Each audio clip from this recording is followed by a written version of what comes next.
વીજળી એક એવી શક્તિ જે આપણી આખી દુનિયા ચલાવે છે, પણ શું ક્યારેય વિચાર્યું છે કે આપણે એને આટલી સરસ રીતે કંટ્રોલ કેવી રીતે કરી શકીએ છીએ? આ કોઈ જાદુ નથી, આ પાછળ વિજ્ઞાન છે. અને આ વિજ્ઞાનના કેન્દ્રમાં છે બે પ્રકારના પદાર્થો, સુવાહક અને અવાહક.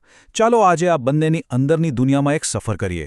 સારું, ચાલો એક સાવ સાદા સવાલથી શરૂઆત કરીએ. આપણે બધાએ વીજળીના વાયર જોયા છે. એની ઉપર હંમેશા પ્લાસ્ટિક કે રબરનું પડ કેમ હોય છે? લાગે છે ને એકદમ નાનકડો સવાલ, પણ એનો જવાબ વીજળીના સૌથી મોટા સિદ્ધાંતોમાંથી એકને ખોલે છે. આખી વાત સમજવા માટે આ સવાલનો જવાબ શોધવો જ પડશે. તો આપણી આ વાર્તાનો પહેલો અને સૌથી મહત્વનો હીરો છે સુવાહક. એને વીજળી માટેનો સુપર હાઈવે સમજી લો. એક એવો રસ્તો જ્યાં વીજળીનો પ્રવાહ કોઈપણ રોકટોક વગર પૂરપાટ ઝડપે દોડી શકે છે. એકદમ સરળ ભાષામાં કહીએ તો સુવાહક એટલે એવા પદાર્થો જે વીજળીને જાણે કે કહેતા હોય, આવો રસ્તો તમારા માટે ખુલ્લો જ છે, કોઈ અડચણ નહીં, કોઈ સ્પીડ બ્રેકર નહીં, વિદ્યુત પ્રવાહ માટે આ એક ખુલ્લો દરવાજો છે. પણ આવું કેમ? સુવાહકોમાં એવી તે શું ખાસ વાત છે? તો સાંભળો, બધો જ ખેલ છે એમના આઝાદ ઇલેક્ટ્રોનનો.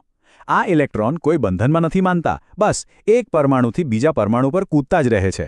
અને આ ઇલેક્ટ્રોનની જે દોડાદોડ છે ને, એ જ તો છે વિદ્યુત પ્રવાહ. અને આ સુપર હાઈવેનો સુપરસ્ટાર કોણ છે ખબર છે?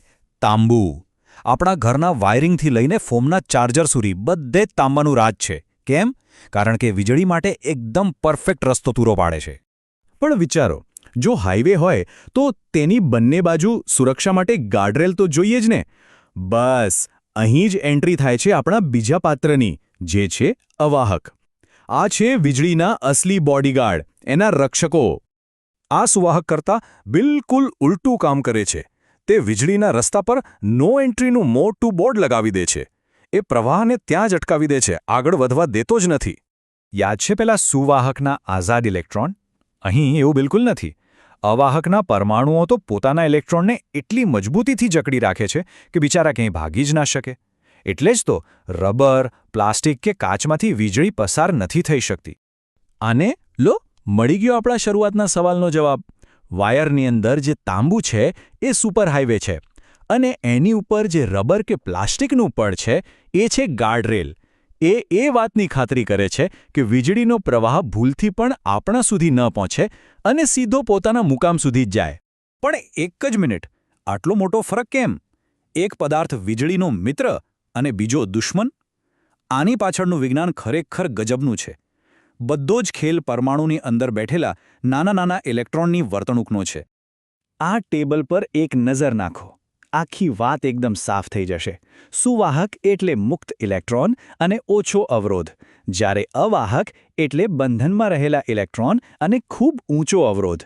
એકનું કામ છે પ્રવાહને રસ્તો આપવો, બીજાનું કામ છે પ્રવાહને રોકવો. ચાલો જરા માઇક્રોસ્કોપ લગાવીને જોઈએ. દરેક પદાર્થ પરમાણુનો બનેલો છે. સુવાહકોમાં જે સૌથી બહારની કક્ષાના ઇલેક્ટ્રોન છે ને, એ પોતાના ઘરથી જાણે કે છૂટા જ ફરતા હોય છે, એટલે આસાનીથી બીજા પરમાણુ પાસે જતા રહે છે. જ્યારે અવાહકોમાં ઇલેક્ટ્રોન પોતાના ઘર સાથે એટલા મજબૂત રીતે બંધાયેલા હોય છે કે બહાર પગ પણ નથી મૂકી શકતા. બસ આટલો નાનકડો ફરક જ બધું નક્કી કરે છે. સારું, સિદ્ધાંત તો સમજાઈ ગયું. પણ અસલી મજા તો એ જોવાની છે કે આપણી આસપાસની દુનિયામાં આ બંને કેવી રીતે સાથે મળીને કામ કરે છે. એમની વચ્ચે એકદમ પરફેક્ટ પાર્ટનરશિપ છે. કોઈ પણ ઇલેક્ટ્રિક પ્લગને જ જોઈ લો. જે ધાતુની પિન સોકેટમાં જાય છે એ છે સુવાહક, જે વીજળીને અંદર લાવે છે. અને જે પ્લાસ્ટિકના ભાગને આપણે હાથથી પકડીએ છીએ એ છે અવાહક, જે આપણને કરંટથી બચાવે છે. એક વગર કામ ન ચાલે અને બીજા વગર સુરક્ષા ન મળે. હવે જરા મોટા સ્કેલ પર વિચારીએ. શહેરની બહાર જે ઊંચા ઊંચા વીજળીના થાંભલા હોય છે, એમાં જે જાડા તાર છે એ સુવાહક છે. એ લાખો ઘરો સુધી વીજળી પહોંચાડે છે. પણ એ તારને થાંભલા સાથે જે સિરામિકની ડિસ્ક જોડે છે એ અવાહક છે. એ સુનિશ્ચિત કરે છે કે આટલો બધો કરંટ થાંભલામાં ન ઉતરી જાય. અને આજની ટેકનોલોજીની દુનિયામાં આપણા ફોન કે કમ્પ્યુટરના મધરબોર્ડમાં જુઓ, તાંબાની જે પાતળી પાતળી લાઈનો દેખાય છે એ વીજળી માટેના હજારો રસ્તા છે, એટલે કે સુવાહક. અને આખું જે લીલા રંગનું બોર્ડ છે એ અવાહક છે, જે આ બધા રસ્તાઓને એકબીજા સાથે ટકરાતા રોકે છે. કેટલી અદ્ભુત રચના છે નહીં? તો આખી વાતનો સાર એ જ છે કે વીજળીનો ઉપયોગ કરવો એ એક સંતુલનનો ખેલ છે.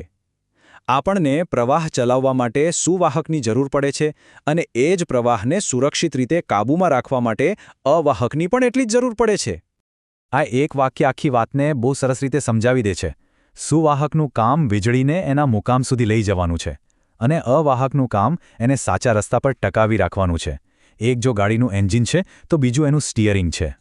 પણ શું દુનિયામાં બધું કાળું અને ધોળું જ હોય છે? શું દરેક પદાર્થ ફક્ત સુવાહક કે અવાહક જ હોય છે? તો પછી સિલિકોનનું શું, જેમાંથી આપણા કમ્પ્યુટર અને ફોનની ચિપ બને છે? એ તો પોતાની મરજી મુજબ ક્યારેક સુવાહક બની જાય છે તો ક્યારેક અવાહક. તો એ આ વાર્તામાં ક્યાં ફિટ થાય છે? આ એક એવો સવાલ છે જે આપણને સેમિકન્ડક્ટરની એક નવી જ દુનિયામાં લઈ જાય છે. પણ એની વાત આપણે ફરી ક્યારેક કરીશું.